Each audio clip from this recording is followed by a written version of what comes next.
Good morning. I want to start by thanking the Filipino-American Chamber of Commerce of Texas for organizing this amazing event. And although I wish I could be joining y'all in Texas, I'm excited to share some of the work we are doing here in the Pentagon to achieve a diverse, equitable, and inclusive Air Force and Space Force.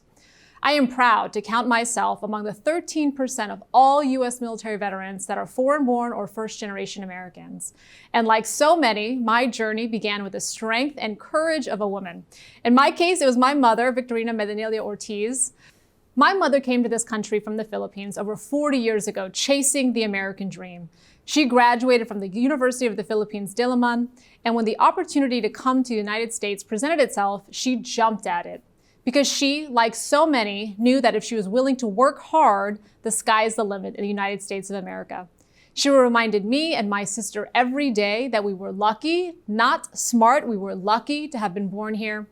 She also instilled in us that we had to give back to a country that had given us so much. I'm humbled every day when I walk into the Pentagon. I certainly think about my mom's sacrifice, and I think about my Uncle Pereng. My uncle, like so many Filipino uncles, joined the U.S. Navy as a steward. And like my mother, he too was motivated by a chance at the American dream.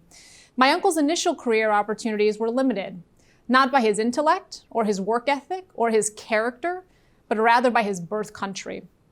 But it is a very special country where in one generation, within one family, we can go from serving in the Navy's steward program to serving as the 27th Undersecretary of the Air Force. That is what makes it easy for me to wake up early every morning, beating my alarm clock most days, and head to the Pentagon to join a team of like-minded leaders who are similarly committed to ensuring all of our airmen and guardians can serve to their full potential. And thankfully, we have a Commander-in-Chief and National Security Leadership team that understands we must tap into our nation's full talents. Since their first days in office, President Biden and Vice President Harris made it clear this is a key priority for our nation. America's ideals of democracy, equality, and diversity are and always will be the source of our advantage. But these ideals are not a given, and we must embrace what it means to live up to the founding promises of our nation. Our democratic processes, equality, and diversity are essential to meeting the challenges our generation is facing. To meet these challenges, our nation is taking a whole-of-government approach, part of which was the establishment of the White House Initiative on Asian Americans, Native Hawaiians, and Pacific Islanders in May of last year.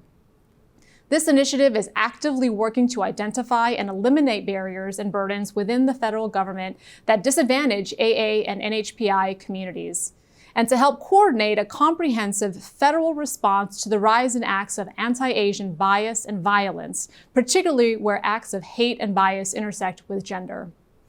Additionally, the initiative is ensuring that AA and NHPI communities are empowered and equitably served by federal funding, grants, and contracts.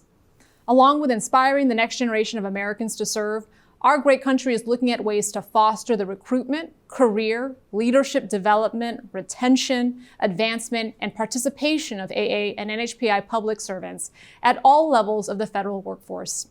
These aren't just words. This is truly part of our comprehensive strategy, even as democracy is facing immense challenges abroad today from autocratic regimes.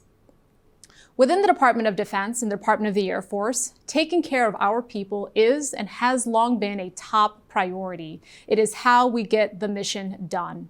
Taking care of our people means knowing the challenges our service members and their families face, then working relentlessly to remove any barrier that stands in their way.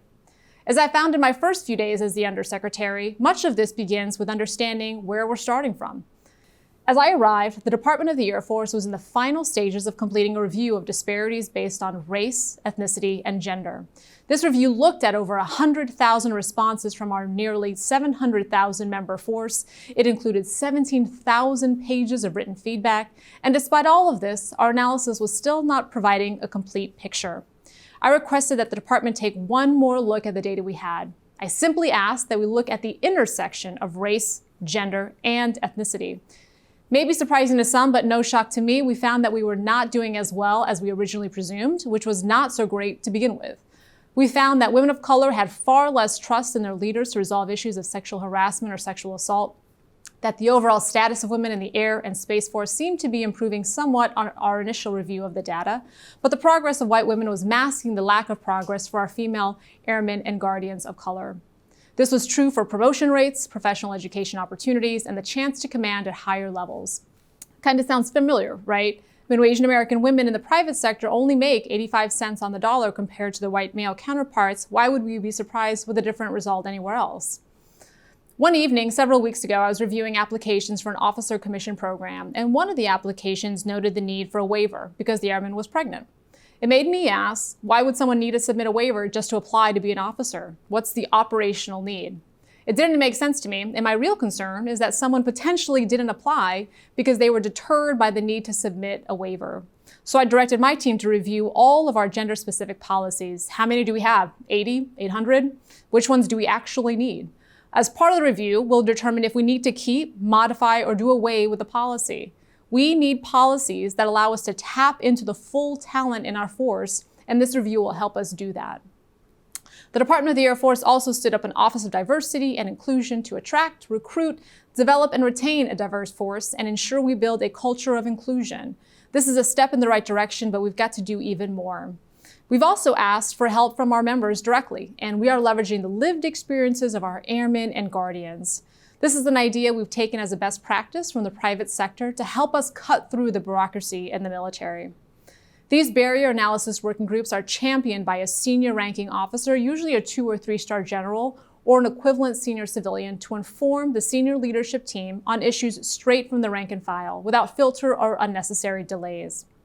Our Women's Initiatives team, our LGBTQ Initiatives team, our AAPI community are made up of volunteers who want to make a difference, and they are.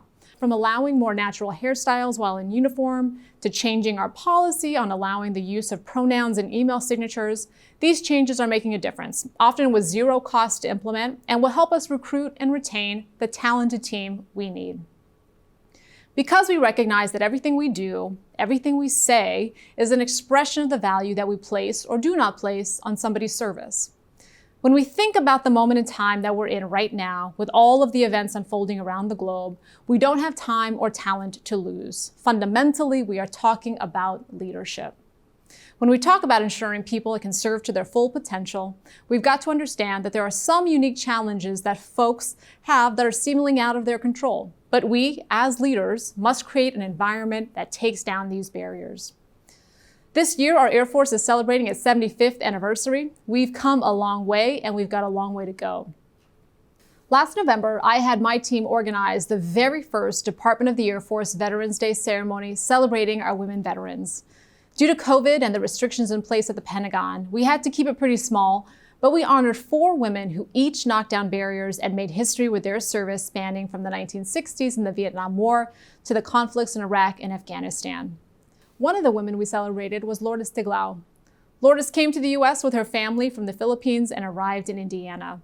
Feeling the call to serve, she enlisted in the Air Force and was trained and deployed as a critical care team medic, evacuating our wounded from the battlefield and getting them back to the care they urgently needed. Lourdes did all of that despite not being a citizen. On one occasion, she was even told that because she had missed an appointment, that her path to citizenship was in jeopardy. She happened to miss the appointment because at the time she was deployed to combat operations in Afghanistan. Lourdes didn't let that stop her, and when she returned from her deployment, she went to the office of the person who told her no to explain her situation, even offering to trade jobs with the person.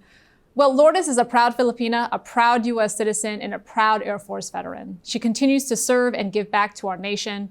Today, Lourdes leads the Department of Veterans Affairs Center for Women Veterans, making sure our women veterans receive equal healthcare, dignity, and respect. Like each of you joining us here today, we are committed to the belief that everyone thrives when they recognize they are a valuable member of a team and receive support from everyone around them. I'm extremely proud to call San Antonio home, or Military City, USA, as we like to say. San Antonio is home to Lackland Air Force Base, where every airman and guardian joining our ranks goes through basic training, making Texas the gateway to our Air and Space Force. Our military communities surrounding our installations are vital to ensuring our members and their families feel a sense of belonging and receive the support they need. I thank each of you for your leadership in your community and for your commitment to seeing that women everywhere can reach their full potential. Thank you again, and I look forward to seeing y'all next time I'm in Texas. Maraming salamat.